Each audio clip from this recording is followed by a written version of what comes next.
Hi, today I'm going to show how to make Knockback in Roblox Studio. And for the purposes of this video, we're just going to make it so that when you touch a sphere, it knocks you back. And so we're going to enter the sphere. However, I will show you how to make knockback happen at any point in your game. So we're going to start off by just inserting the sphere and putting a script inside of it. Now, inside of the script, we're going to make a function, and this is going to be what makes the knockback happen. And so we're going to do function knockback. And we're going to need parentheses. And now we need to put parameters. And these are going to be our knockback source and our player that's taking the knockback. And so now that we have our player and our knockback source, we need to actually make knockback happen. And in order to do that, we need to create what's called a body velocity. So local body velocity equals new instance. No new. It's just instance.new. And then body. Okay, that's body velocity. There we go. Now that we have a body velocity, we need to actually set its velocity.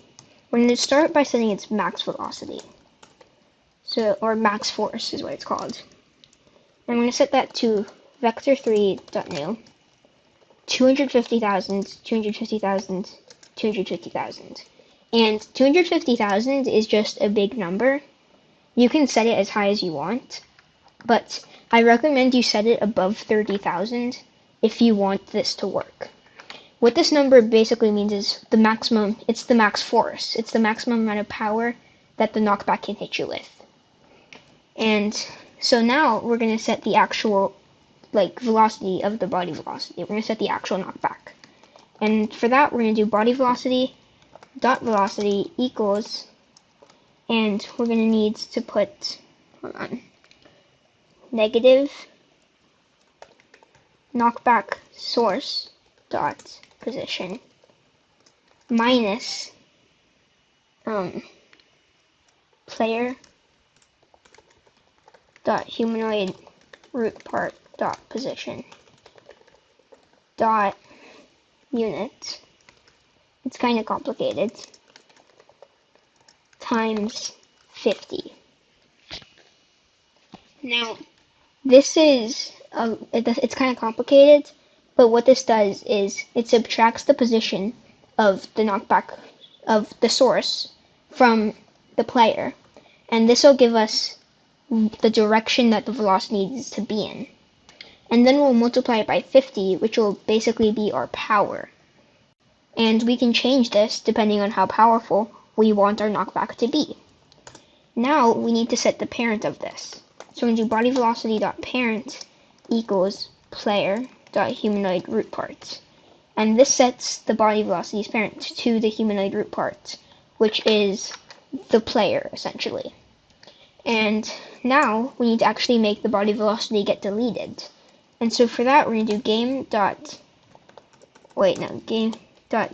debris colon add item, and we're going to do body velocity 0.5. This is another number that we can change depending on how long we want the knockback to last for, and I'll show you what that means. But now we have this function completed. Now we need to actually call the function.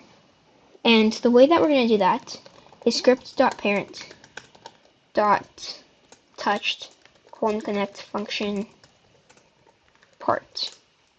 And then we're going to do if part.parent find first child humanoid does not equal nil, then, and this simply checks if the thing that's touching this is a player. So this function activates whenever a part touches this, and this is the part. And so it checks if that part is part of a player, because humanoids are only inside of players and NPCs. And if it is, then it's going to do the knockback. And what we're going to do for the knockback is we're going to write knockback, because that's what we named the function. We're going to put script.parent, because that's our source of the knockback. And we're going to do part.parent. Now, this is one of the things that you can change depending on where you want this knockback to happen.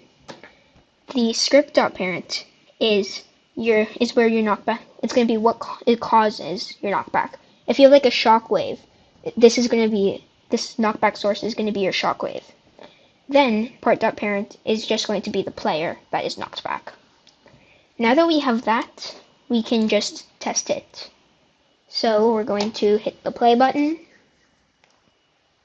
and we're going to wait for it to load. And okay, you can see we get knocked back. Now say you don't like how this knockback looks. Well, we can change it. So say we want it to be more powerful. We can set it to, instead of being 50, to 100 power, and that's by changing that 50 to 100. Now if we go back in, we wait for it to load, and if we touch it, it knocks us way further back.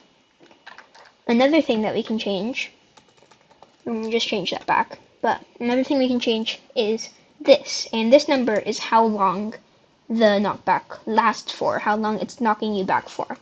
We can change that from 0.5 to 2 to show what that means. So, once it loads, you'll see when we touch it, it knocks us back for a pretty long time before letting us drop down. And so that's how you customize it. I hope this video helped, and thank you for watching.